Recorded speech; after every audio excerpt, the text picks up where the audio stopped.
आज हम लोग को क्या पढ़ना है? बीपीएसपी। राज्य के नीतियाँ क्या होती हैं? हम सबके लाइफ में होती है ना। हमको ये करना चाहिए, हम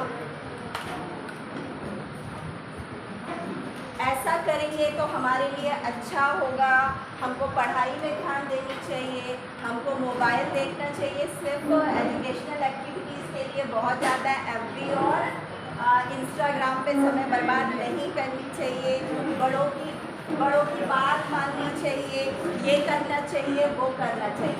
करते हैं कभी करते हैं और कभी नहीं। मन हुआ तो कोई आया तो पैर छू लिया, मन हुआ तो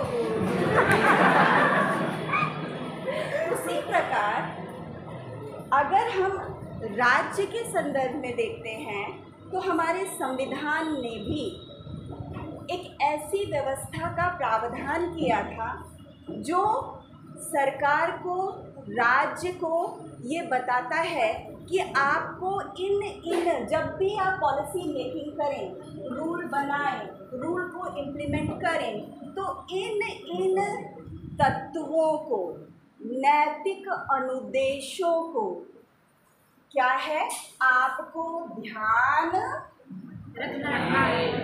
देना चाहिए। करो वर्ड नहीं, कौन सा वर्ड है? मतलब ये आपके ऊपर है। आपको लगता है कि आप फेवरेबल कंडीशन है, अनुकूल अवस्था है, जनता का वोट बैंक आपको मिले, ठीक है, स्थितियों को देखकर वो आपके ऊपर है, आप करें या ना, ठीक है। इस प्रकार के तत्वों को नाम दिया जाता है राज्य के नीति निर्देशक तत्व। वो सारी नीतियाँ, वो सारी व्यवस्था, वो सारी चीज़ें जब भी सरकार या राज्य के द्वारा जन कल्याण को सुनिश्चित करने के लिए रूल मेकिंग, रूल इम्प्लीमेंटेशन में जन भावना के अनुकूल अच्छे काम करने चाहिए, जब इन तत्वों के अनुसार वो कार्य करता है तो इन्हीं को हम बोलते हैं बच्चों क्या? राज्य के नीति निर्देशक तत्व।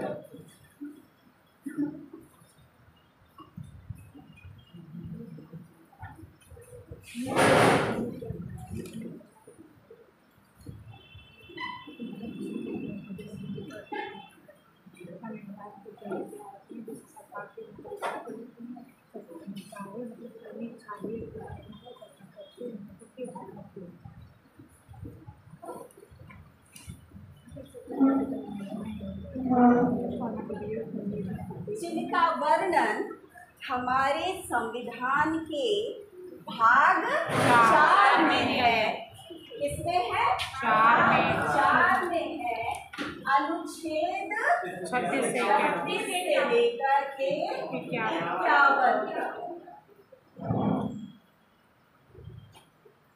आप सबको पता है कि ये जो नीति निर्देशक तत्व हैं, ये हमारे संविधान में किस देश से लिया गया? लेकिन जब हमारा संविधान लागू हुआ तो इसको 1935 के भारत शासन अधिनियम में इनको इंस्ट्रूमेंट ऑफ इंस्ट्रक्शंस अर्थात अनुदेश प्रपत्र, किस नाम से था? अनुदेश प्रपत्र के नाम से इनको 1935 के भारतीय शासन अधिनियम में इनका वर्णन था। डॉक्टर बी आर अम्बेडकर ने कहा 1935 के भारतीय शासन अधिनियम में जिन अनुदेश प्रपत्र का जिक्र है वो तत्कालीन ब्रिटिश सरकार और गवर्नर जनरल को क्या करती है, ये कहती है कि तुम भारत की जनता के लिए ऐसी नीतियां बनाओ जो उनके लिए जन कल्याणकारी होगा। तो अब प्रश्न उठता है कि मैडम हमने तो पढ़ा कि भारत के संविधान में कहाँ से लिया, आयरलैंड से, और ये भी कहा जाता है कि डीपीएसपी को 1935 से हमने उठाकर कॉपी किया। और अगर एग्जाम में ये आ जाए कि डीपीएसपी को हमने कहाँ से लिया और ये दोनों विकल्प अगर दिए हो तो सही क्या है?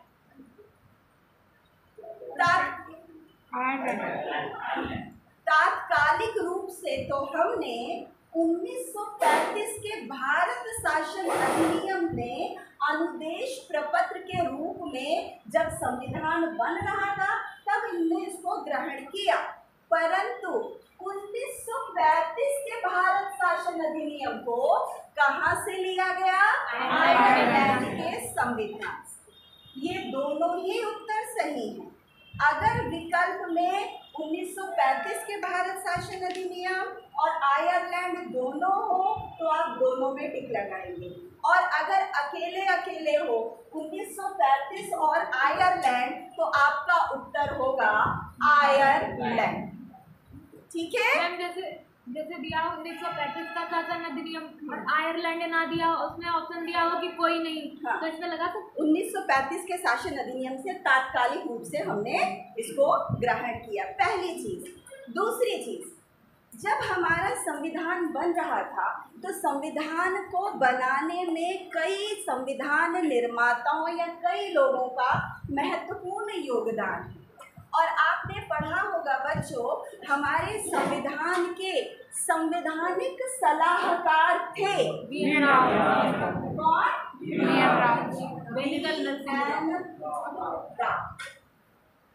इन्होंने संविधान सभा के सामने कहा कि सरकार या भविष्य में जन कल्याणकारी भावना को ध्यान में रखते हुए ऐसा प्रावधान करना चाहिए जिससे भारत की जनता, सरकार ये जनता का ज़्यादा से ज़्यादा कल्याण कर सके। और इस उद्देश्य को पूरा करने के लिए उन्होंने दो ऐसे आधार बताए जिसके आधार पर विधि निर्माण या व्यवस्था इस प्रकार से करें जिससे सरकार, व्यक्ति और व्यवस्था का अधिक से अधिक विकास हो सके। और ये दो आधार थे बच्चों, न्यायोचित और गैर न्यायोचित।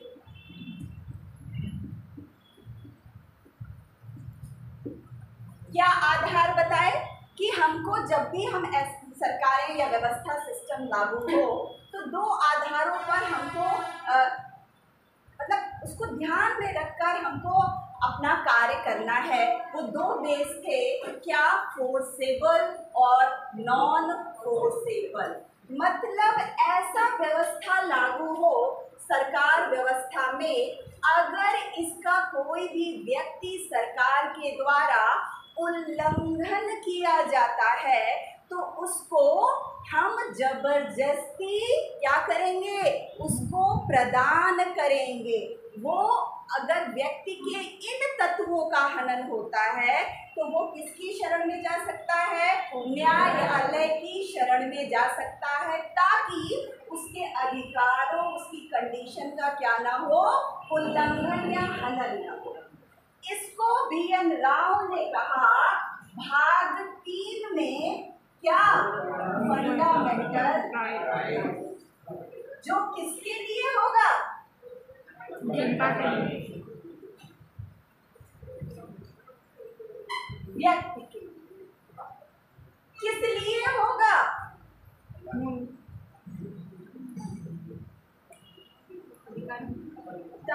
उसे क्या प्रदान किए जाए? अधिकार प्रदान। और अधिकार क्या है? वह सिचुएशन, वह कंडीशन है जिससे व्यक्ति अपना पूर्ण या सर्वोत्तम विकास कर सकता है। अगर कोई भी संस्था, सरकार व्यक्ति के इन अधिकारों का हनन करता है तो व्यक्ति भाग 3 में फंडामेंटल राइट के तहत कहाँ पहुँच जाएगा? कोर्ट में पहुँच जाएगा।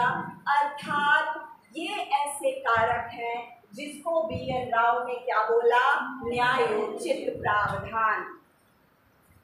और दूसरा, ये भी बहुत इम्पोर्टेंट है, एक राज्य को आगे बढ़ाने के लिए, एक राज्य को जनता के कल्याण में कार्य करने के लिए, परंतु ये इनफोर्सेबल नहीं है क्योंकि कुछ लिमिटेशंस हैं। लिमिटेशंस की हम लोग चर्चा करेंगे। अब बात आती है वो कौन से महत्वपूर्ण तत्व है जो राज्य में और व्यक्तियों के कल्याण के लिए आवश्यक है, लेकिन मूलभूत दशाओं की कमी के कारण हम इसको बाध्यकारी नहीं बना सकते, लेकिन एक सपना तो सजा सकते हैं। इसको कहा गया क्या? भाग 4 में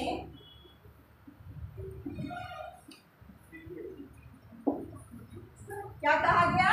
directive principle of the state policy. ये किसके लिए था? राज्य को निर्देशित करने वाला प्रावधान था। फंडामेंटल राइट इंडिविजुअल के लिए, व्यक्ति के लिए है, और DPSP राज्य के लिए। ठीक है, जो राज्य को क्या देता है?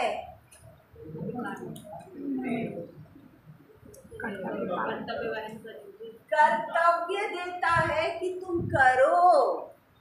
किसके लिए? व्यक्तियों के कल्याण के लिए, और एक ऐसे भारत को स्थापित करने के लिए जो केवल पॉलिटिकली इंडिपेंडेंट नहीं था, मतलब केवल राजनीतिक रूप से स्वतंत्र न होके सामाजिक रूप से भी स्वतंत्र हो, आर्थिक रूप से भी स्वतंत्र हो और राजनीतिक रूप से भी स्वतंत्र हो। ये बात करता है कौन? DPSP, जो राज्य को निर्देशित करता है कि आप विधि निर्माण में, जन कल्याण में असमानता को दूर करने में, उद्देश्य की अगर हम बात करते हैं कि क्या उद्देश्य थे DPSP को फॉलो करने में, तो पहला है सच्चा लोकतंत्र को स्थापित करना। और ये सच्चा लोकतंत्र सिर्फ वोट देना मात्र नहीं है बच्चों। सच्चा लोकतंत्र का मतलब है हम बटन दबा दें और पेट हमारा भूखा हो, हम समाज में जाएं तो 4 लोग हमको गाली दें, मतलब सामाजिक असमानता ना हो, आर्थिक असमानता ना हो, तो इस लोकतंत्र को स्थापित करना है। अर्थात लोकतंत्र, और कौन सा लोकतंत्र? सामाजिक, आर्थिक,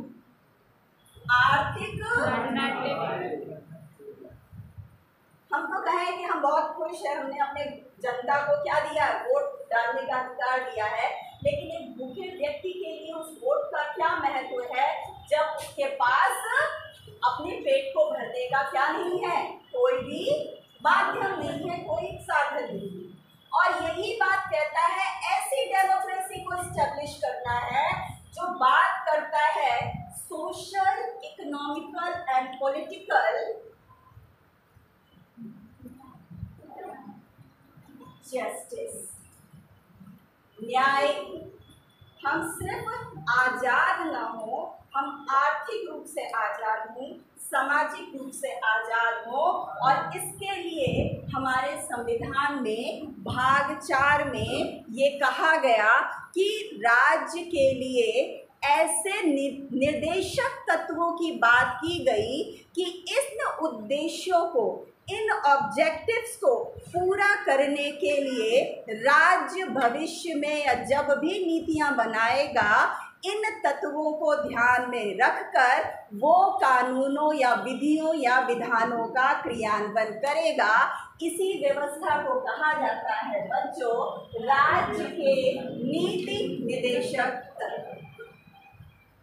नीति निदेशक तत्व में बच्चों बात की गई है सामाजिक, आर्थिक और राजनीतिक न्याय की, और ये हमारे संविधान में social, economic and political justice का उल्लेख 2 ही जगहों पर है। क्या कोई मुझे बताएगा? एक प्रेम्बल में है मैम और दूसरा इसमें 38 आर्टिकल 38 में है। बिल्कुल, पहली है हमारी प्रस्तावना में और दूसरी कहाँ है? टीपीएसपी में।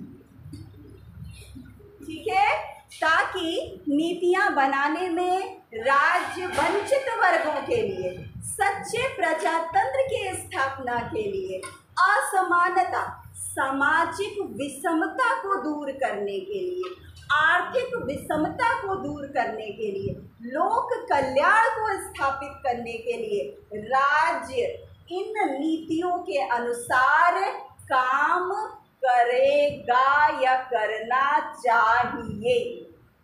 अब ये वर्ड जो है इसके आधार पर इसकी बहुत सारी आलोचनाएं हुई हैं कि हमने सपना तो बहुत बढ़िया बढ़िया देखा, लेकिन सपने को हम कैसे कार्यान्वित करें इसके लिए कोई वैधानिक आधार नहीं बताया। अलग अलग लोगों ने अलग अलग तरीके से इसकी आलोचना की, वो मैं बताऊंगी। इससे पहले टीपीएसपी के संदर्भ में आपको ये मैं बता दूं बच्चों, मैं बात करती हूँ ये राज्य के लिए एक अनुदेश का या ड्यूटी का या इंस्ट्रक्शंस है कि जब भी वो नीतियां बनाए इनको फॉलो करें। अब हम बात करते हैं बच्चों, राज्य 2 प्रकार के होते हैं। कितने प्रकार के? 2 प्रकार के। पहला है कौन सा राज्य? Police state. और दूसरा है कौन सा राज्य? Welfare state. जानते हैं आप? बोलिए। कल्याण। पुलिस स्टेट और वेलफेयर स्टेट के बारे में जानते हैं कि नहीं जानते?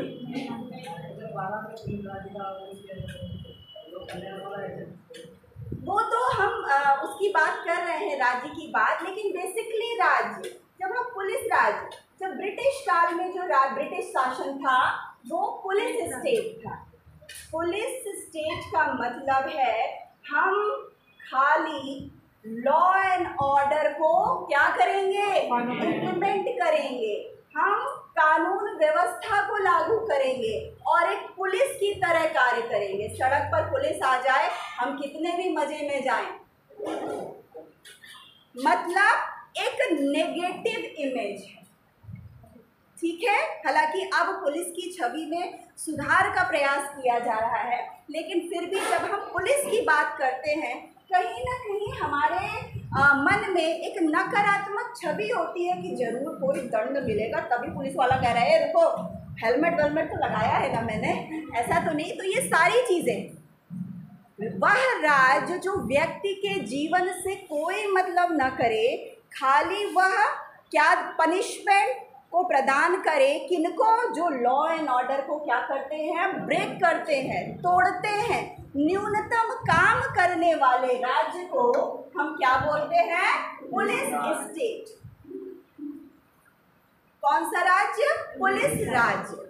और दूसरा वह राज्य जिसकी एक पॉजिटिव इमेज है, सकारात्मक छवि है, जो जनता के कल्याण के लिए सिर्फ लॉ एंड ऑर्डर को स्थापित ना करे, वरन कोई भूखा है तो उसको किसकी व्यवस्था करे? भोजन की व्यवस्था करे।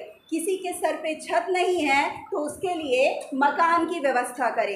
किसी के पास नौकरी नहीं है तो उसके लिए काम की व्यवस्था करे। कोई बच्चा पढ़ नहीं सकता है पैसों के अभाव में तो उसके लिए एजुकेशन की व्यवस्था करे। कोई निर्धन है, वो प्रॉपर हेल्थ मतलब क्या स्वास्थ्य सुविधा सुविधाएं प्राप्त नहीं कर सकता उसके लिए अस्पताल की व्यवस्था करे। वह राज्य जो अधिक से अधिक जन भावना और जन कल्याण को रख के काम करता है, इसका उस स्टेट को हम क्या कहते हैं? वेलफेयर स्टेट, अर्थात पुलिस राज।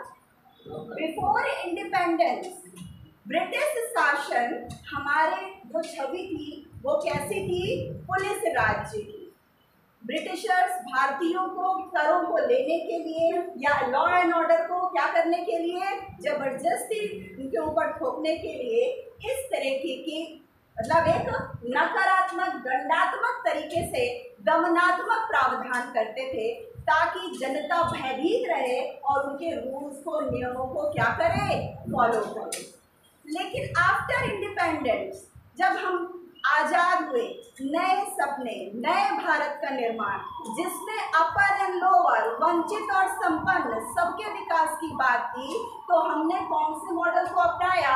वेलफेयर स्टेट के मॉडल को अपनाया और कहा राज्य को, लोकतंत्र को स्थापित करने और सच्चे लोकतंत्र जिसमें सामाजिक समानता भी हो, आर्थिक विषमता का अंत भी हो और राजनीतिक अधिकार भी हो, उसको लागू करने का प्रयास करेगा। और इसके लिए राज्य की भूमिका लोक कल्याणकारी की गई कि मतलब बहुत से काम दो, रोजगार दो, स्वास्थ्य दो, शिक्षा दो। और इसी छवि के कारण हमने किसको फॉलो किया? राज्य के नीति निदेशक। इतना समझ में आया? अब हम बात करते हैं, बातें तो बहुत बड़ी बड़ी, अब जरा आलोचना देखिए। इसको नोट किया कि नहीं किया?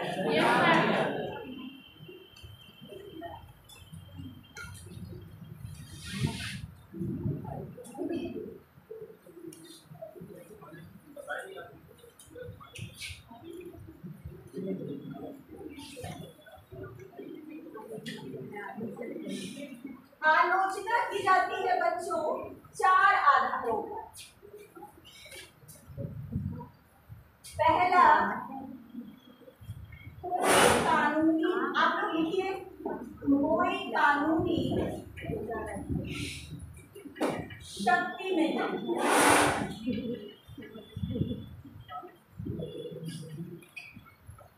दूसरा, तर्कहीन है। तीसरा, रूढ़िवादी है, कंजर्वेटिव।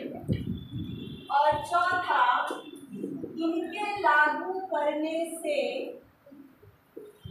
संवैधानिक टकराव का खतरा बढ़ता है। किन किन आधारों पर आलोचना की जाती है? 4 प्रमुख आधारों पर आलोचना की जाती है। पहली की जाती है कि इनको कोई लीगल राइट्स प्राप्त नहीं है, मतलब ये क्या है? इनफोर्सेबल नहीं है। मतलब अगर राज्य नीतियों के अनुसार जिनका वर्णन भाग 4 में है काम नहीं करती है तो व्यक्ति राज्य की शिकायत लेकर कोर्ट में नहीं पहुंच सकता कि हुजूर फलाना में लिखा है लेकिन ये नहीं करती। तो जब इनको कोई कानूनी आधार नहीं है तो जैसा कि केटी शाह, बहुत फेमस स्टेटमेंट है, केटी शाह के शब्दों में ये एक ऐसा चेक है जिसका भुगतान बैंक की इच्छा पर छोड़ दिया गया है कि हम खाते में डालें कि अपने पास रखें। बिल्कुल ये है कौन? डीपीएसपी। ये सरकार के ऊपर है कि इनके अनुसार कार्य करें कि ना करें। लिखिए ये डेफिनेशन।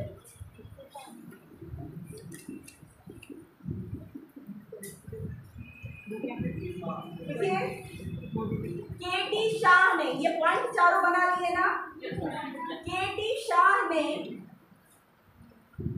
निदेशक तत्वों की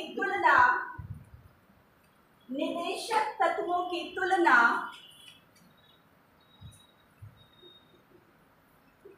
ऐसे चेक से की है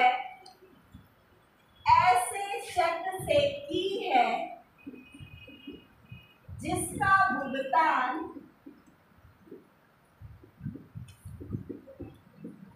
बैंक की इच्छा पर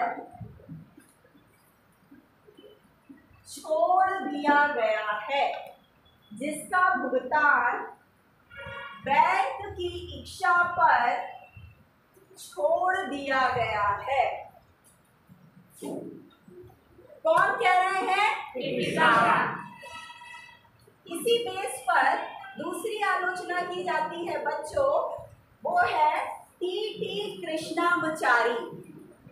टी कृष्णामचारी ने राज्य के नीति निर्देशक तत्वों को किसका कहा है? एक भावनाओं के सच्चे कूड़ेदान। लिखिए, भावनाओं के सच्चे कूड़ेदान की संज्ञा प्रदान की। भावनाओं के, लिखो, सच्चे कूड़ेदान की संज्ञा प्रदान की है। ये ऑब्जेक्टिव, मतलब जब भी आप प्रीलिम्स में ये सारे क्वेश्चंस को आपको पुटअप किया जाएगा। भावनाओं के सच्चे कूड़ेदान मतलब भावना तो बहुत अच्छा काम करे, लेकिन करे या ना करे उसको कहाँ डाल दिया? डस्टबिन। ठीक है। जबकि केसी वीयर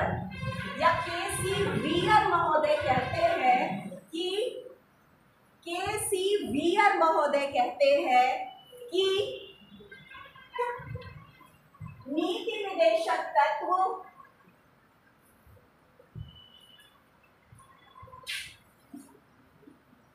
धार्मिक उपदेश मात्र हैं। धार्मिक उपदेश मात्र हैं। क्यों ये कूड़ेदान है, धार्मिक उपदेश है? क्यों ऐसे चेक है? क्योंकि ये इन्फोर्सेबल नहीं है। राज्य इनके काम नहीं करेगा तो हम कहीं पर अपनी अर्जी, शिकायत नहीं लगा सकते, क्योंकि इनको कोई भी लीगल राइट प्राप्त नहीं है। दूसरा, ये तर्कहीन है। ऐसी आलोचना की है एन श्रीनिवासन ने।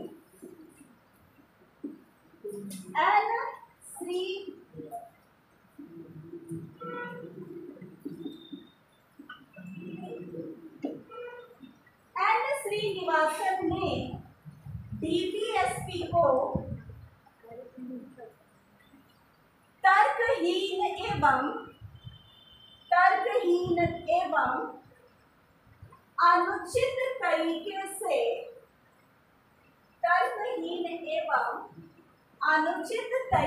से वर्गीकृत किया है।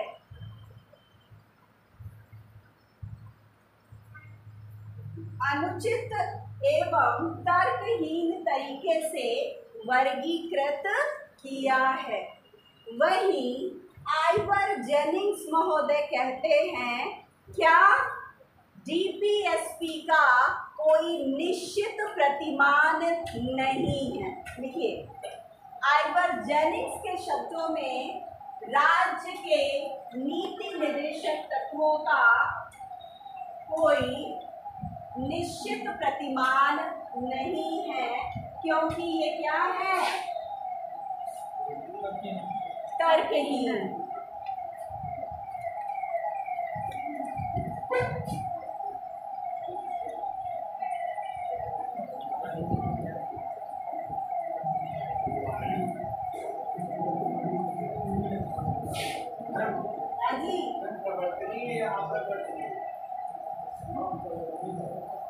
क्या ये नॉन फोर्सेबल है ना?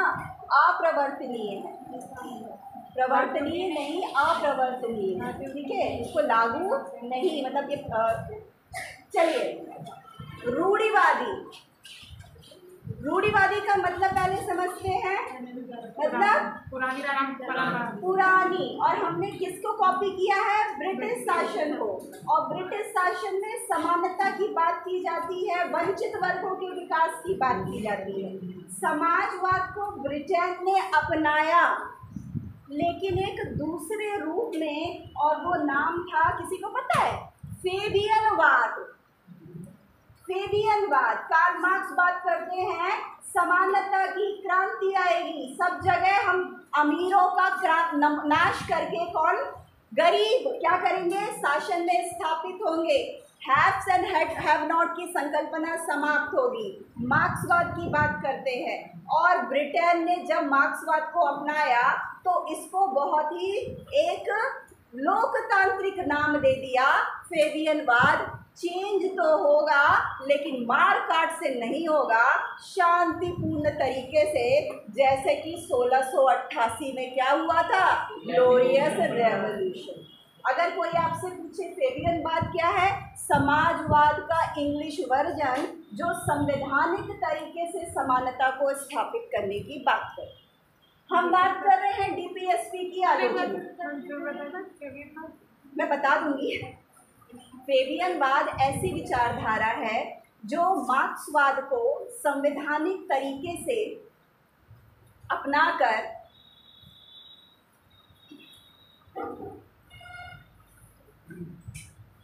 सामाजिक समानता को स्थापित करने और आर्थिक विषमता को समाप्त करने की बात करता है। ठीक है। रूढ़िवाद, हमने डीपीएसपी को लिया और बहुत ज़्यादा प्रभाव हमारा इंग्लैंड के फेबियनवादियों पर पड़ा। ठीक है। तो आइवर जेनिंग इसकी आलोचना करते हैं। इंग्लैंड के कल्चर, इंग्लैंड की सभ्यता संस्कृति को हम भारतीय जीवन में लागू करने का प्रयास कर रहे हैं, जो बिल्कुल क्या है? अनुकूल भी नहीं है। ये क्या है? ऐसा समाजवाद है जिसको कि स्थापित नहीं किया जा सकता। इन्होंने कहा है, आइवर जेनिंग ने लिखे, आइवर जेनिंग ने डीपीएसपी को समाजवाद के बिना फेबियनवाद की संज्ञा दी है।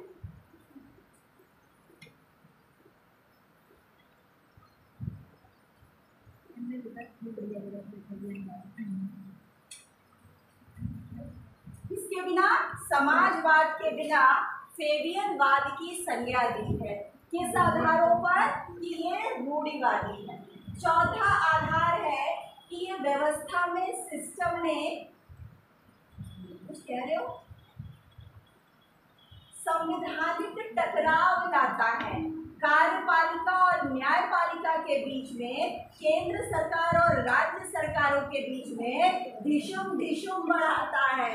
मतलब व्यवस्था के जो अंग हैं, व्यवस्थापिका कार्यपालिका के मध्य ये टकराव की बात करता है, और केंद्र सरकार और राज्य सरकार के बीच में ये विभेद की बात करता है। दोनों के बीच ये झगड़े लगवाता है। इसीलिए इसके माध्यम से संवैधानिक टकराव की संभावना बढ़ जाती है। के संथानम का कोटेशन लिखिए। के संथानम का मानना है कि निदेशक तत्व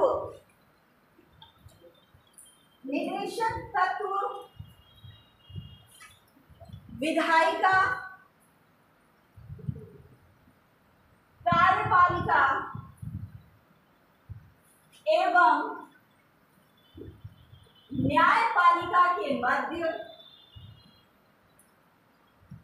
टकराव को जन्म देता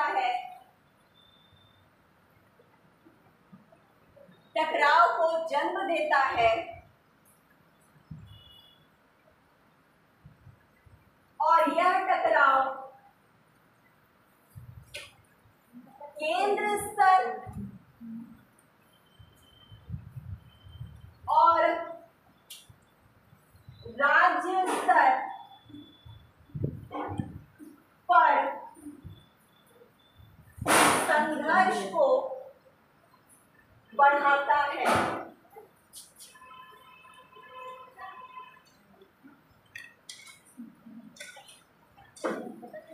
अच्छा, अब प्रश्न उठता है कि हमने डीपीएसपी को कानूनी शक्ति क्यों नहीं दी, इसको कोई आधार क्यों नहीं दिया ताकि इसको न पूरा करने की स्थिति में राज्यों को कटघरे में खड़ा कर दिया। क्योंकि जब भारत आज़ाद हुआ था बच्चों, तो बहुत सारी क्या थी, परेशानियां थी।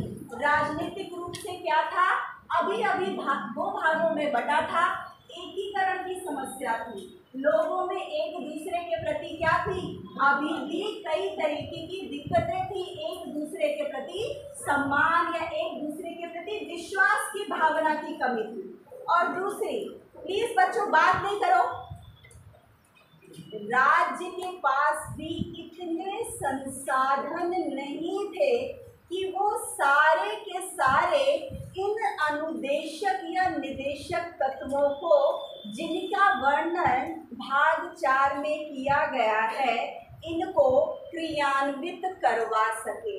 अर्थात प्रशासनिक और आर्थिक कमी के कारण, मतलब पैसा नहीं था और हमारी एडमिनिस्ट्रेटिव जो क्षमता थी, रिसोर्सेज था, संसाधन थे, इतने नहीं थे कि राज्य जिनका वर्णन भाग 4 करता है उनको पूरी तरीके से क्या करें, क्रियान्वित कराए। उन्होंने कहा अच्छा तो बहुत है भैया, देखो उसमें कोई बुरा नहीं, लेकिन जब भी आपके पास संसाधन हो, जब भी आपको ये लगे कि आप प्रॉपरली क्या हो, पूरी तरीके से इसमें आप मतलब मानवीय संसाधन हो, आर्थिक संसाधन हो, तब आप अपने मतलब राज्य के नागरिकों के विकास के लिए नीतियां बनाने में इनको ध्यान में रखोगे।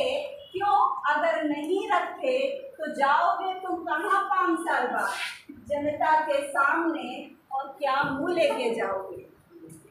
ठीक है, तो एक मॉरल इसमें कहीं ना कहीं क्या उनके अंदर डाल दिया कि ठीक है, अभी आप रोना रो रहे हो, हमारे पास रिसोर्सेस नहीं है, संसाधन नहीं है, आर्थिक रूप से अगर हम इनको लागू करवाएंगे तो लोग आपस में इसी में लड़ मरेंगे, और जो कि भारत की एकता अखंडता के लिए क्या है, मतलब खतरा बनेगा, और प्रॉपरली अभी भी राज्य के पास इतना संसाधन नहीं। ठीक है, फ्यूचर में जब आपको लगे तब आप इनको कानून निर्माण करने में, विधि निर्माण करने में प्राथमिकता दोगे, क्योंकि कहीं ना कहीं आप अपने कार्यों के लिए जो शक्ति जनता ने दी है वो किसके प्रति उत्तरदायी हो, आप जनता के प्रति। तो अगर इन निदेशक तत्वों के अनुसार आप कार्य नहीं करोगे तो जनता इसका हिसाब मांगेगी। ठीक है, तो इस तरीके से ये नैतिक अनुदेश के रूप में इसको क्या किया गया, इसको राज्य सरकारों को सौंप दिया गया। ग्रैनविन ऑस्टिन ने अपनी पुस्तक Indian constitution as a cornerstone of a nation में कहा है, ये डीपीएसपी भारतीय संविधान की आत्मा है। किसने बोला? ग्रैनविन ऑस्टिन ने। Indian constitution of a corner stone मतलब ऑफ अ नेशन, इस पुस्तक में डीपीएसपी को किसकी संज्ञा दी? संविधान की आत्मा। देखिए, ग्रैनविन ऑस्टिन ने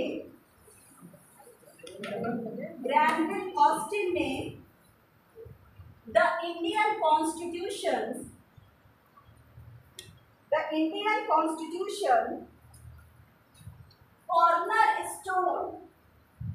cornerstone of the nation में राज्य के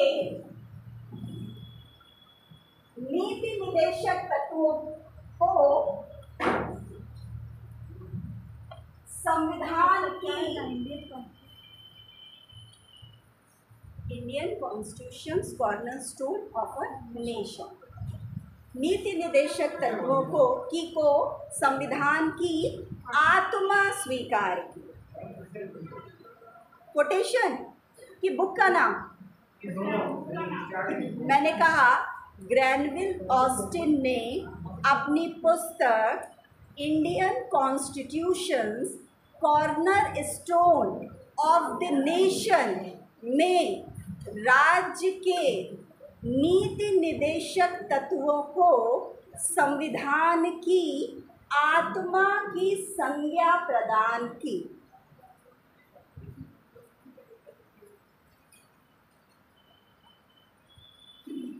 एक एक करके हम लोग जितने भी डीपीएसपी हैं उनका अध्ययन करेंगे।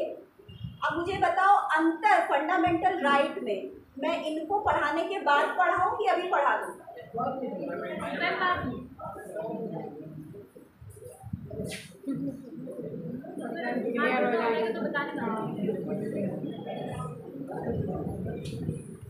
पहला आर्टिकल भाग 4 का डीपीएसपी का वो है आर्टिकल 36।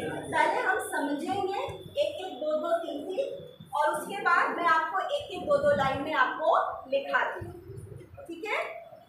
भाग 36 वही बात कहता है भाग 4 का जो भाग 3 का 12 कहता है, अर्थात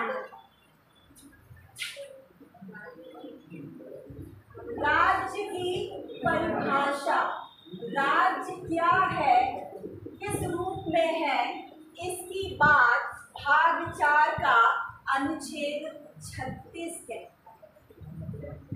फिर वही प्रश्न कि अगर मैडम एग्जाम में ये पूछ ले कि राज्य की परिभाषा आर्टिकल 12 में दी गई है या आर्टिकल 36 में दी गई है या दोनों में दी गई है, तो आपका उत्तर क्या होगा? दोनों में, पहली बात। दूसरी बात, अगर दोनों शब्द ना हो, 12 हो 36 हो, तब आपका उत्तर क्या होगा? भाग 12। क्यों होगा? क्योंकि 36 ये कहता है राज्य शब्द की परिभाषा वही पढ़ा जाए जो भाग 12 कहता है। मतलब वही देखो कहाँ पर? भाग 3 के 12। तो इसको क्लियर कौन करता है? भाग 12। लेकिन अगर दोनों पूछे भाग 12 अनुच्छेद 36 या 12 तो आप दोनों लगाओगे, और अगर एक में आपका टिक लगाना हो तो पहले आप भाग 12। अब प्रश्न है राज्य क्या है?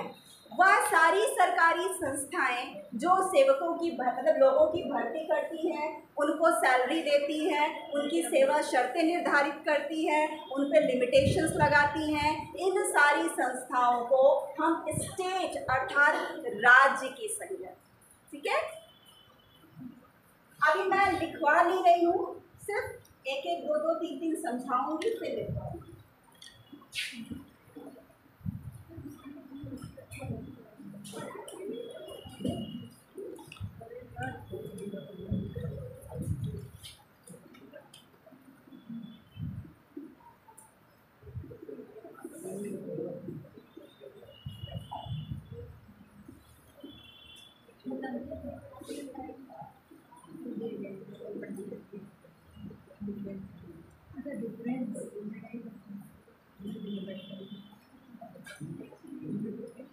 आर्टिकल 37 बच्चों दो बातें कहता है। पहली चीज ये कहता है कि डीपीएसपी इनफोर्सेबल नहीं, वाद योग्य नहीं है, न्यायालय में प्रवर्तनीय नहीं है, मतलब अप्रवर्तनीय है। पहली चीज, अर्थात अगर कोई सरकार इनके अकॉर्डिंग नीतियां नहीं बनाएगी तो जनता न्यायालय में नहीं जाएगी अपने डीपीएसपी के हनन की गुहार लगाते हुए, पहली चीज। और दूसरी चीज, आर्टिकल 37 ये कहता है बच्चों कि राज्य जब भी नीतियां बनाएगा इन डीपीएसपी के प्रावधानों को ध्यान में रखकर इनका क्रियान्वयन करेगा।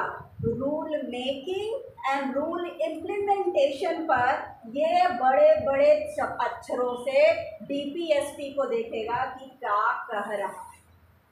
तो 37 किसकी बात करता है? दो बातें कि ये इन्फोर्सेबल नहीं है और जब भी राज्य नीतियां बनाएगा इनके अकॉर्डिंग वो नीतियों को क्रियान्वित करेगा। आर्टिकल 38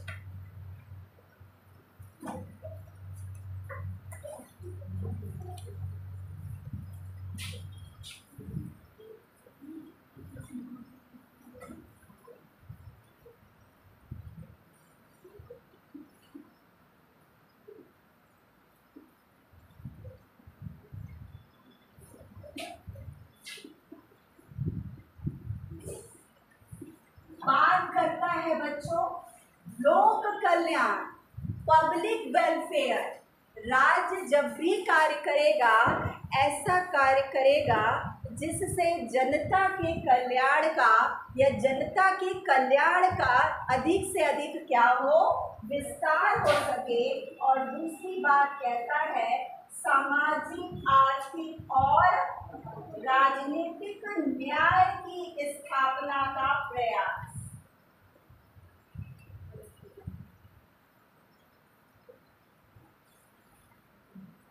सामाजिक न्याय जाति, धर्म, लिंग, भेद के आधार पर किसी भी तरीके की विषमता या विभेद को मिटाने का प्रयास। आर्थिक प्रयास कि एक तीनों चारों टाइम केक खाए, वनीला, बटर स्कॉच और दूसरे के पास सूखी रोटी ना हो, इतना डिस्क्रिमिनेशन, आर्थिक विषमता न हो। राजनीतिक न्याय, सभी को अपने राजनीतिक अधिकारों, पॉलिटिकल पार्टिसिपेशन में समान रूप से अवसर प्राप्त हो। कौन कह रहा है? आर्टिकल 38। अब मेरे साथ बोलेंगे 37। अरे 36 क्या कहता है? राज्य की परिभाषा। 37 नहीं है, नीतियां बनाएगा, लागू करेगा। 38 लोक कल्याण की अभिवृद्धि का प्रयास करेगा, सामाजिक आर्थिक न्याय को स्थापित करने का प्रयास करेगा। लिख ले पहले।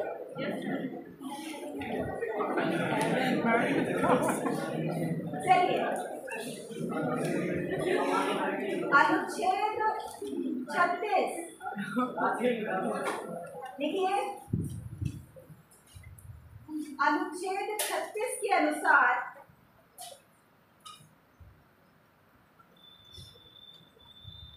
राज्य शब्द को परिभाषित किया गया है।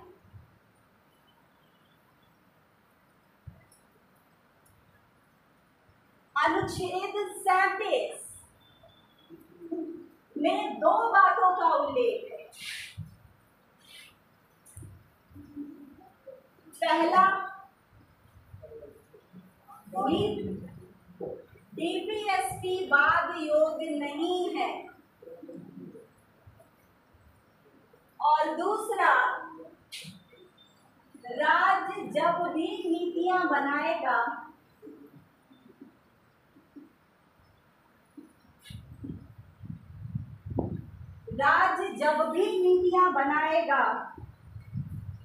नीतियों के क्रियान्वयन में नीति निर्देशक तत्वों को ध्यान में रखेगा। देख लिया? अनुच्छेद 38 राज्य लोक कल्याण की अभिवृद्धि के लिए लोक कल्याण की अभिवृद्धि के लिए सामाजिक, आर्थिक, राजनीतिक न्याय की स्थापना का प्रयास करेगा। सामाजिक, आर्थिक, राजनीतिक न्याय की स्थापना का प्रयास करेगा। कौन कह रहा है? अनुच्छेद 38।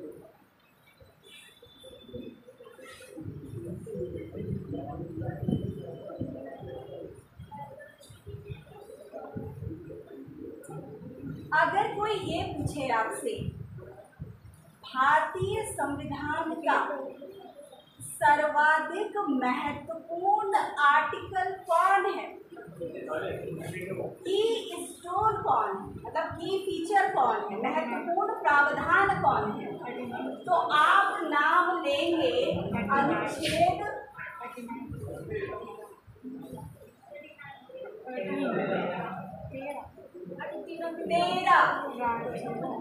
13 कहता है अगर कोई भी विधि, कोई भी नियम, कोई भी अधिनियम संविधान के नियमों, प्रावधानों, आदर्शों का उल्लंघन करता है तो न्यायालय इसकी समीक्षा करेगा।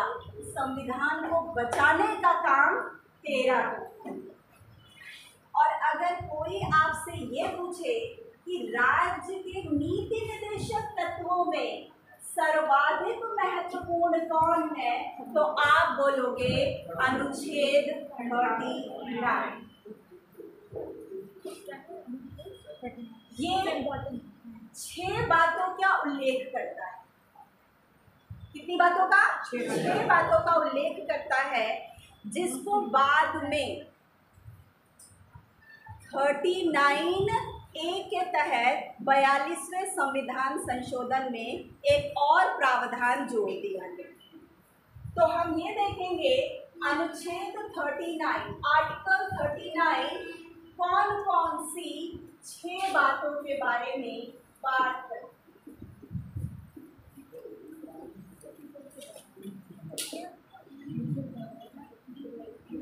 पहली चीज, पहले सुन लीजिए, समझ लीजिए, दिमाग में अच्छे से बैठा लीजिए, हम लिखवा लें। आर्टिकल 39 कहता है कि राज्य स्त्री पुरुषों को समान अधिकार और समान स्थिति प्रदान करने के लिए आजीविका को प्राप्त करने के समान अवसर उपलब्ध कराए। आजीविका मतलब नौकरी, कोई भेदभाव नहीं। आप लड़की हैं, आप लड़का है, अपने जीवन स्तर, अपनी गरिमा उसको उठाने का प्रयास, एक जितना मेल को है उतना फीमेल को है। नौकरी का अधिकार दोनों को है। कौन कह रहा है? Article 39A। आजीविका प्राप्त करने के अधिकार के अंतर्गत स्त्री और पुरुषों को समान अधिकार प्रदान करने का प्रयास करेगा। कौन? राज्य करेगा, मतलब दोनों को क्या है? 39B। 39B क्या कहता है बच्चों? राज्य, ध्यान से सुनिएगा। 39B और C का डिबेट मैंने आपको फंडामेंटल राइट्स में भी बताया था, लेकिन फिर मैं यहाँ पे बताऊंगी। 39B कहता है राज्य मानवीय और भौतिक संसाधनों का वितरण इस प्रकार से करेगा कि लोक कल्याण की अधिक से अधिक वृद्धि हो सके। कौन कौन से रिसोर्सेज का? मानवीय और भौतिक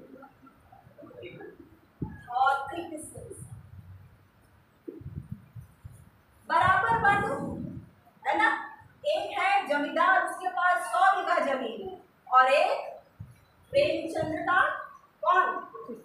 मानवीय पात्र जिसके पास कुछ भी नहीं है।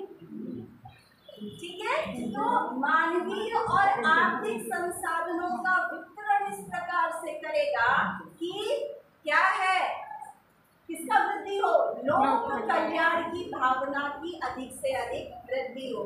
कौन कह रहा है? 39C, सिर्फ बंटवारा ही न्यायोचित नहीं होएगा, राज्य ये भी देखेगा कि कहीं कोई ऐसा तो नहीं बैठा है जो बहुत ज्यादा अपनी जेब के नीचे संपत्ति दबा कर बैठा हो।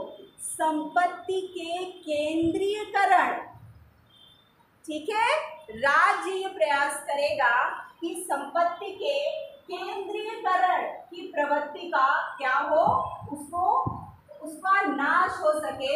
अगर एक व्यक्ति के हाथ में संपत्ति का केंद्रीकरण हो रहा है या अधिक से अधिक उसने अपने पास संपत्ति को रखा हुआ है, तो इस प्रकार इन आर्थिक संसाधनों का इस प्रकार से वितरण किया जाए कि सभी को समान आर्थिक लाभ पहुंच सके। और इसीलिए आफ्टर इंडिपेंडेंस भारत में जमींदारी उन्मूलन कानून, भूमि सुधार कानून बनाए गए। आपको पता होगा, जो सरकार ने ऐसी विधियां लाई, जो बड़े बड़े लैंडलॉर्ड्स हैं, भूमिपति हैं, उनकी जमीनों को सरकार ने क्या किया, प्राप्त किया, और किनको, वंचित वर्गों, गरीब वर्गों में उनका वितरण किया। किसकी बात? 39C। 39D कहता है समान कार्य के लिए समान वेतन। ठीक है, किसका? अगर आप स्त्री हैं या पुरुष हैं, एक ही कार्य कर रहे हैं, तो ये नहीं है पुरुषों को हम ज्यादा वेतन दें और स्त्रियों को कम दें। 39D कहता है क्या? समान कार्य के लिए समान वेतन। मैं फिर से रिपीट कर रही हूँ। 39A कहता है स्त्री पुरुषों में आजीविका प्राप्त करने का कोई भेदभाव नहीं।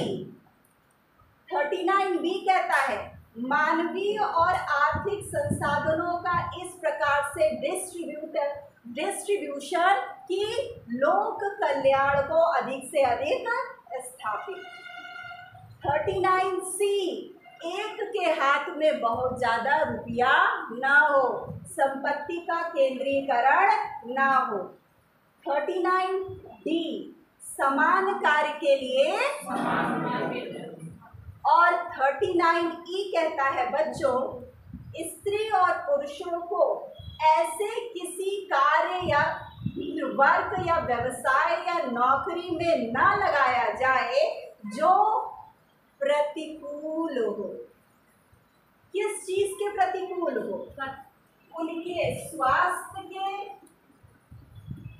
उनके आयु, किसके?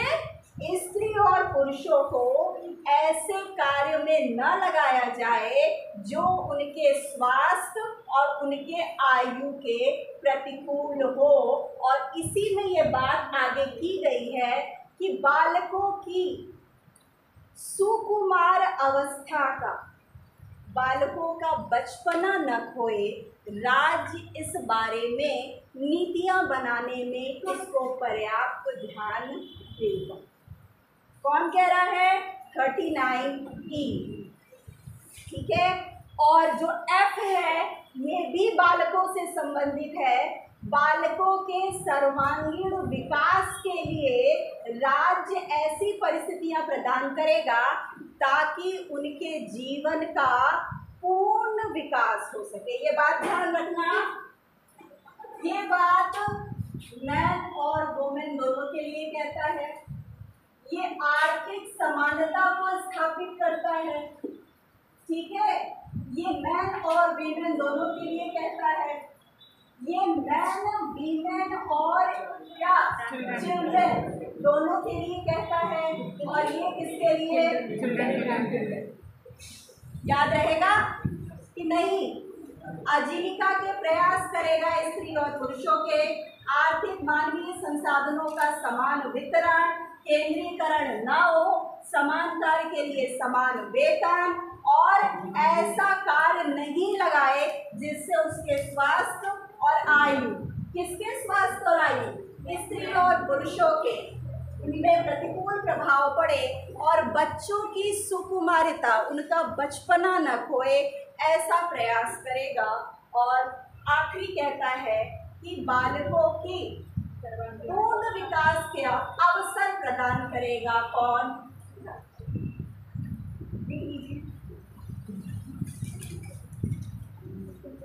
39A में 39 में 6 बातों का प्रावधान।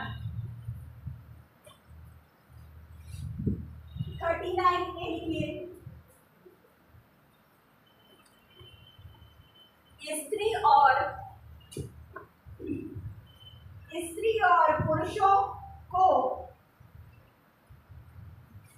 आजीविका प्राप्त करने के समान अवसर राज्य प्रदान करेगा। लिख लिया? स्त्री और पुरुषों को आजीविका प्राप्त करने के समान अवसर राज्य प्रदान करेगा। अगला लिखिए, राज्य मानवीय और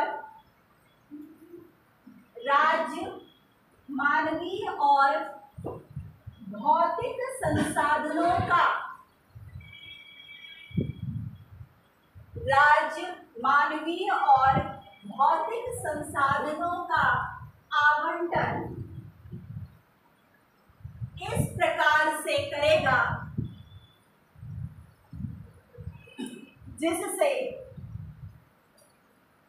अधिकतम लोगों का कल्याण हो सके। अधिकतम लोगों का क्या हो सके? कल्याण हो सके। अगला लिखिएगा, राज्य आर्थिक संसाधनों का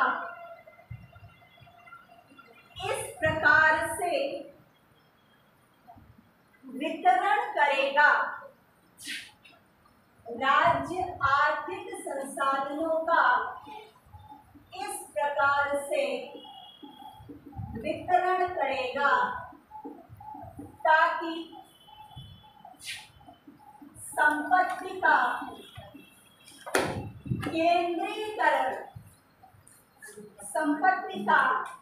केंद्रीकरण ना हो सके। लिख लिया? अगला 39D, समान कार्य के लिए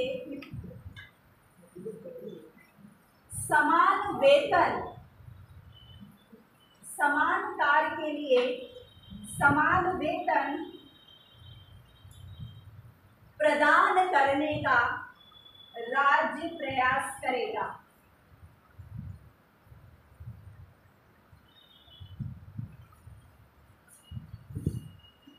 अगला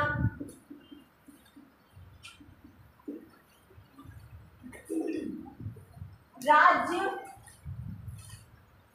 स्त्री और पुरुषों को ऐसे कार्य नहीं करने देगा जो उनके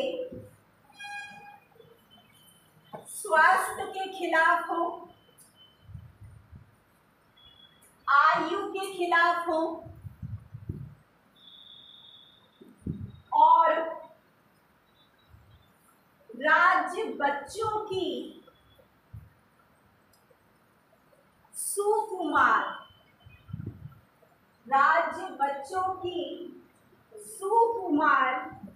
अवस्था को ध्यान में रखकर नीतियां बनाएगा। ध्यान में रखकर नीतियां बनाएगा। 39F लिखिए। राज्य बच्चों को ऐसा वातावरण, राज्य बच्चों को ऐसा वातावरण उपलब्ध कराएगा जिससे उनके व्यक्तित्व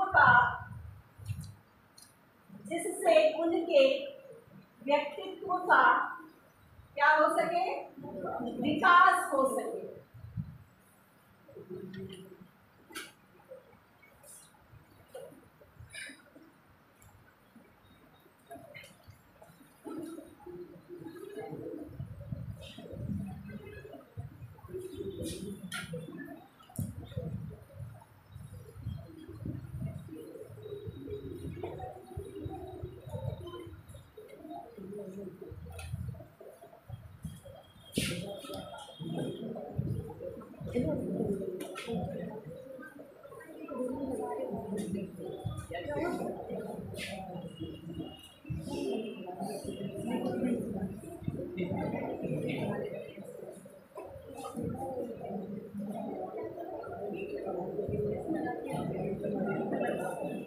तो बच्चों ये था 39 राज्य के नीति निदेशक तत्वों में 39 6 बातों का प्रावधान करता है।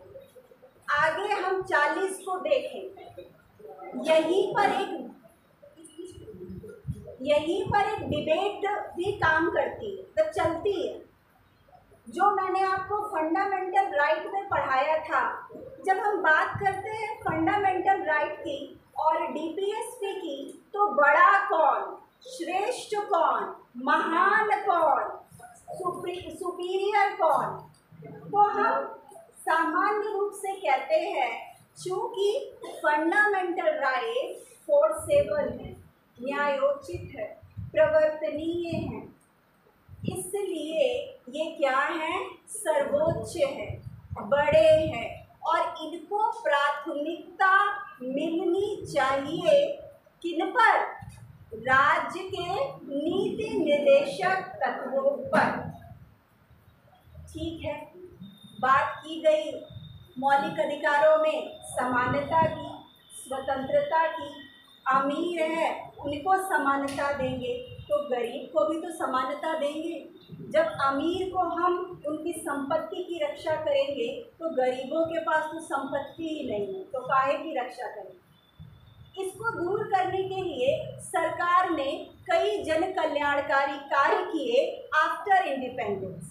मैंने अभी कहा जमींदारों के पास जो अकूत संपत्ति जमा थी उनको लिया गया, गरीब वंचित वर्गों को बांटा गया। सरकार ने राजा महाराजाओं के प्रीवी पर्स, विशेषाधिकारों को समाप्त कर दिया। आपको पता है ना, बहुत सारे करीब 550 के करीब रजवाड़ों को भारत में विलय कराया गया था कि आपकी पेंशन और आपकी महाराजा की पदवी हम समाप्त नहीं होने देंगे, आपको मिलेगा इसी शर्त पर। इन्होंने साइन किया। लेकिन एक बाद में क्या हुआ, हमने समाजीकरण, लोक कल्याण, समानता, जस्टिस के लिए और कई ऐसे प्रावधान किए जिससे सामाजिक और आर्थिक विषमता को समाप्त किया जाए, और सरकार ने कई सारे भूमि सुधार के कानून बनाए, प्रीवी पर्स को समाप्त किया।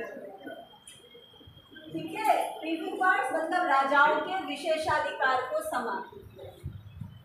मैंने आपको पिछली क्लास में बताया था 14 बैंकों का राष्ट्रीयकरण कर दिया गया, मतलब निजी हाथों से हटाकर उनको किसमें भेज दिया गया, सरकार के हाथों। तो यहाँ पर Rustam Tavaji versus union of India.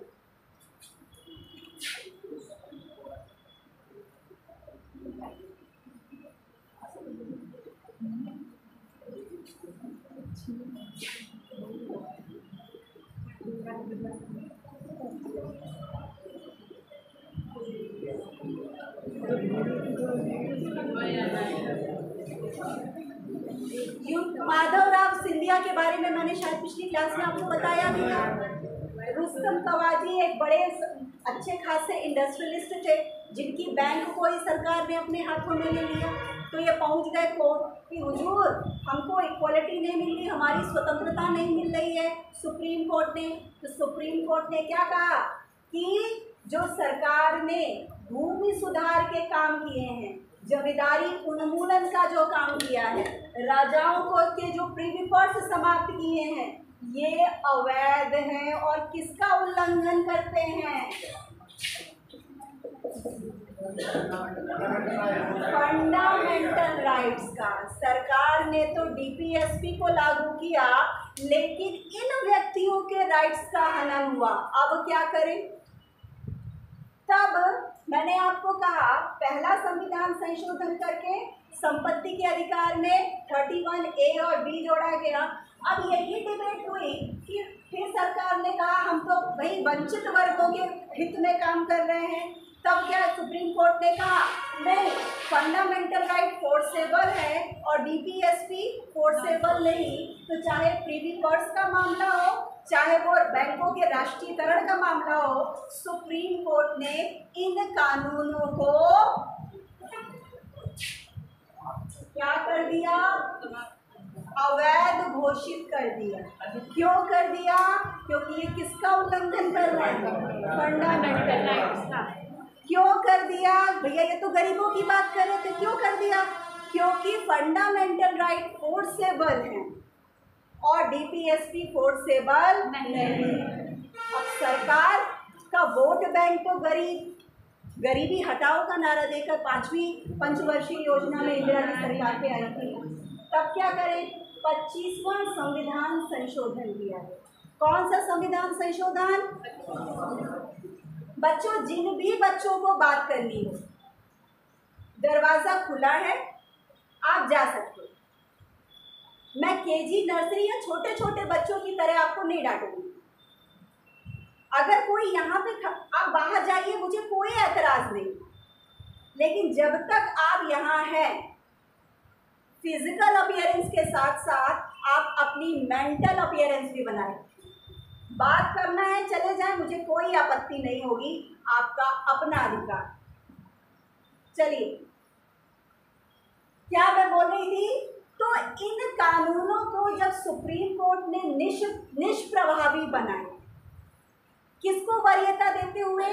Fundamental rights को वरीयता देते हुए, तो सरकार ले आई 25वां संविधान संशोधन और इसमें यह प्रावधान किया गया, क्या अगर सरकार, ध्यान दीजिएगा, अगर सरकार ऐसा प्रावधान करेगी डीपीएसपी का जो बात करते हैं 39B और 39C, याद कीजिए क्या थे वो 39B और C। 39B थे, क्या करेंगे? इक्वल डिस्ट्रीब्यूशन, संपत्ति का वितरण करेंगे, मानवीय संसाधनों का समान आवंटन करेंगे। और 39C क्या कहता है? एक के हाथ में अगर पैसा दबा है तो हमको पैसे को खींचना है। अगर 39B और C के प्रवर्तन, ध्यान दीजिएगा, थोड़ा सा लीगल टर्मिनोलॉजी है, मैं इसको सामान्य शब्दों में भी बताऊंगी लेकिन इसको लीगल टर्म्स में भी समझना जरूरी है। ये संशोधन कहता है कि अगर सरकार 39B और C जो कि है क्या? डीपीएसपी, इनके तहत कोई कानून बनाती है वंचित वर्गों के विकास के लिए, संपत्ति की विषमता को समाप्त करने के लिए, तो कोई भी व्यक्ति अनुच्छेद 14 के तहत और अनुच्छेद 19 के तहत न्यायालय की शरण में नहीं जा सकता। क्यों? क्योंकि ये बात किसकी कर रही है? विषमता को समाप्त करने और समानता को स्थापित करने का प्रयास कर रही है। अर्थात 25वें संविधान संशोधन के बाद 39B और C सामान्य से शब्दों में समझिए, अगर सर के ऊपर चला गया है, बाकी फंडामेंटल राइट्स तो डीपीएसपी से श्रेष्ठ है, बड़े हैं, सर्वोच्च हैं, लेकिन 39B और C में सरकार कोई कानून बनाती है तो इनके विरोध में व्यक्ति अपनी समानता के अधिकार और अपनी स्वतंत्रता के अधिकार के लिए न्यायालय की शरण में नहीं जा सकता। अर्थात 39B और C को directive principle of the state को प्रायोरिटी दी जाएगी किस पर? Fundamental right. सिर्फ ये प्रावधान कहता है। आई होप समझ में या कुछ को नहीं भी आया होगा। सामान्य सी चीज़ है, मैं फिर से समझाने का प्रयास कर रही हूँ। सामान्य अर्थों में मौलिक अधिकार राज्य के नीति निर्देशक तत्वों से श्रेष्ठ हैं, सर्वोच्च हैं। लेकिन जब बात 39B और C की आती है और लड़ाई व्यक्ति के 14 और 19 के बीच में होती है तो इसको प्राथमिकता नहीं मिलेगी, इसको प्राथमिकता मिलेगी। कौन सी कंडीशन में? 39B और C। कौन सा संविधान संशोधन कहता है? ठीक है। एक और चीज, इसके बाद 39 समाप्त होगा, हम लोग आगे अगली क्लास में बढ़ेंगे। 42वें संविधान संशोधन की बच्चों आलोचना की जाती है और ये कहा जाता है 42वें संविधान संशोधन के द्वारा हमारे मूल संविधान को पूरी तरीके से बदलने का प्रयास किया गया, उसके मूल स्वरूप को समाप्त करने का प्रयास किया गया। लेकिन 42वें संविधान संशोधन के माध्यम से ही हमारी DPSP में ये प्रावधान किया गया 39A, मैंने कैपिटल में लिखा है। कैपिटल में लिखने का मतलब बाद में इसको जोड़ा गया। कौन से संविधान संशोधन में? क्या बात करता है? हम बात करते हैं समानता की, हम बात करते हैं विषमता को समाप्त करने की, सबको न्याय देने की। अमीर तो न्याय ले लेंगे न्यायालय में जाके, गरीब के पास जब पैसा ही नहीं है तो वो विधिक सहायता और कोर्ट की फीस तो बहुत ज़्यादा है, तो गरीब के तो न्याय उसको प्राप्त हो ही नहीं पाएगा। तो हम कहाँ पे उसके अधिकारों की बात करते हैं, उसके राइट्स की बात करते हैं। 39A कहता है कि व्यक्तियों को निःशुल्क सहायता प्रदान करने का राज्य प्रावधान करेगा। जो व्यक्ति कोर्ट की फीस नहीं पे कर सकते उनको निःशुल्क क्या है, उनकी सुनवाई का अधिकार देगा। और कोई भी गरीब व्यक्ति जो वकील का खर्चा अफोर्ड करने की कंडीशंस में नहीं है, उनको निःशुल्क लीगल एडवोकेट मतलब विधिक परामर्शदाता मतलब परामर्शकर्ता उपलब्ध कराएगा। ऐसा कौन कहता है? 39A। बच्चों याद कीजिएगा, जब मैं सुप्रीम कोर्ट पढ़ा रही थी और लास्ट में मैंने आपको बताया था, बात की थी नालसा की।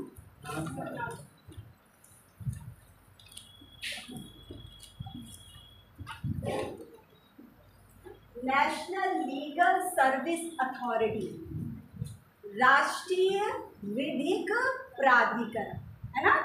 और मैंने कहा था ये केंद्र के स्तर पर होता है, राज्यों के स्तर पर होता है सालसा, और जिले के स्तर पर होता है क्या होएगा?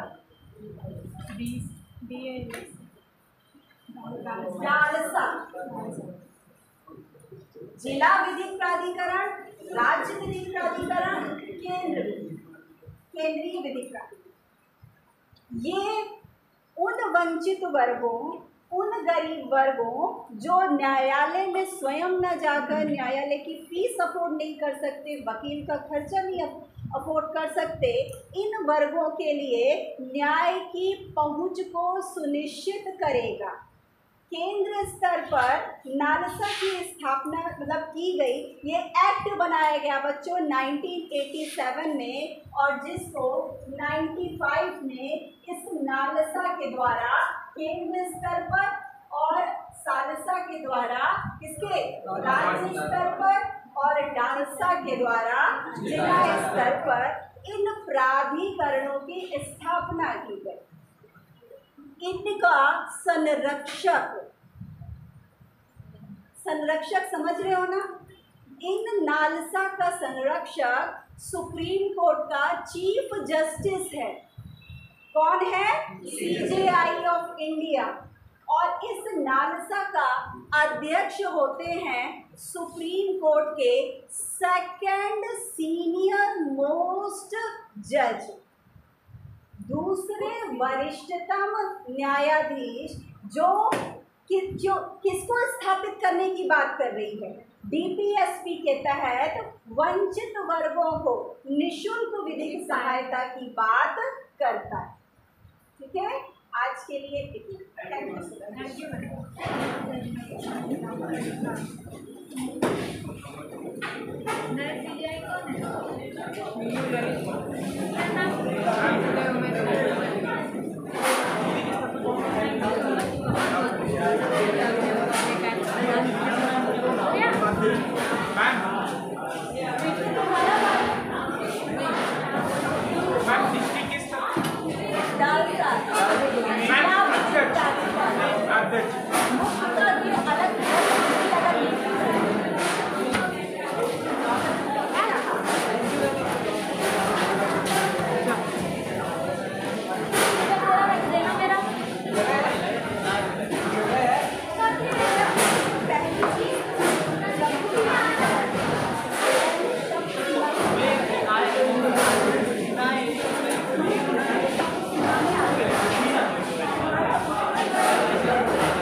जब